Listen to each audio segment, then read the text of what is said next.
Hey, Sandy here. Got a couple deals going on today.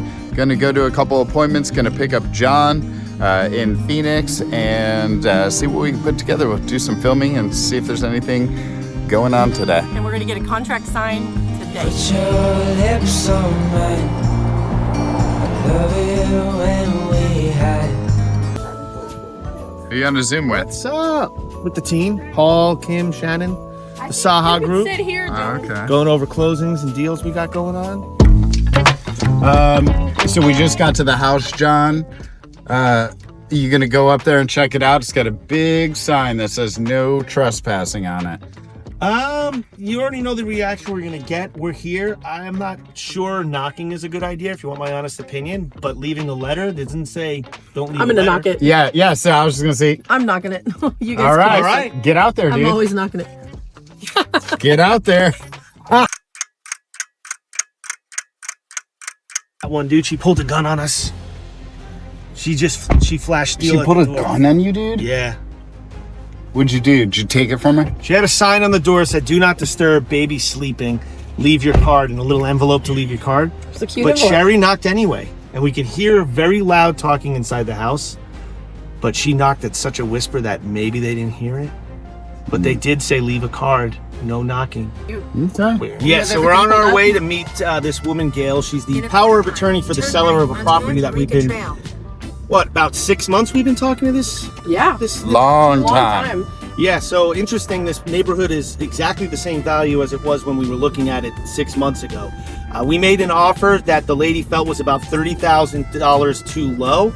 Her back's not against the wall. It's our favorite lead type, which is Probate.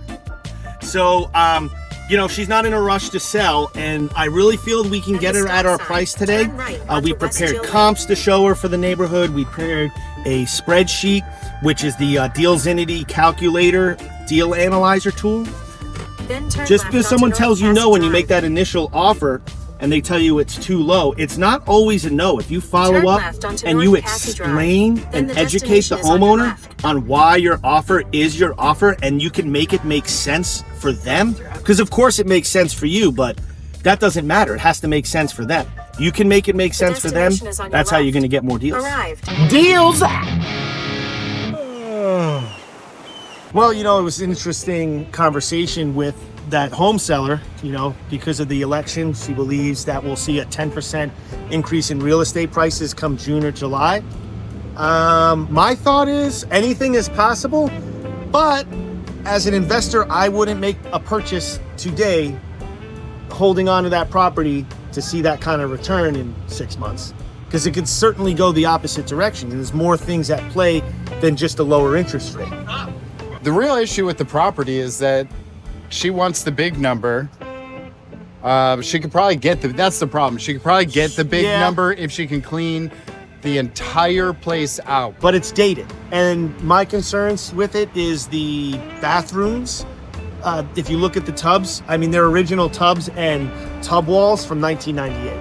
But, it is a $450,000 to $500,000 neighborhood. So if you can come in there and dump 50 grand in that house, you're going to get over 450.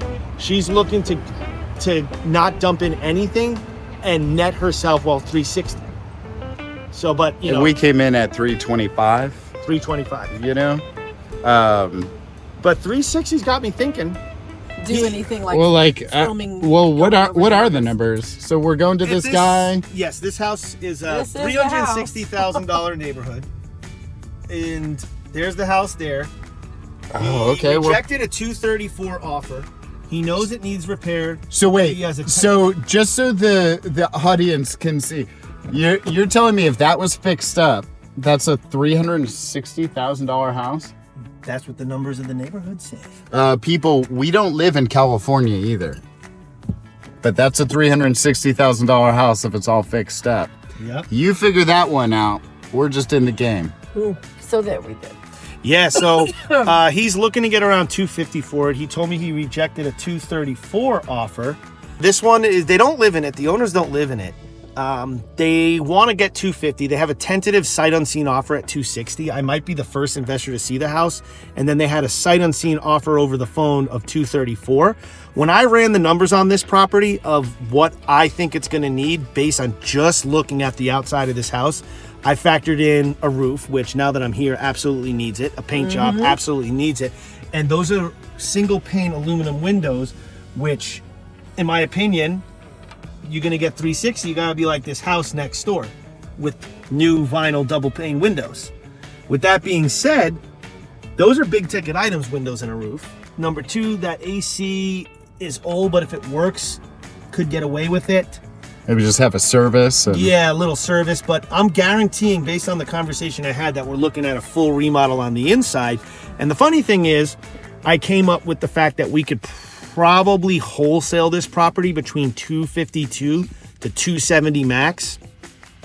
I would actually, if I was going to buy this to close on it and rehab it, I personally would not pay over the 234 he rejected.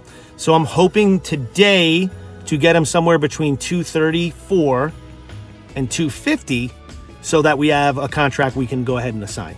So I think he just tried calling Yeah, you. is that their car? You know what? It shows you have a missed call from them. Oh, okay. At Let me see that. 3:55. Let's go in, people. Let's get some deals.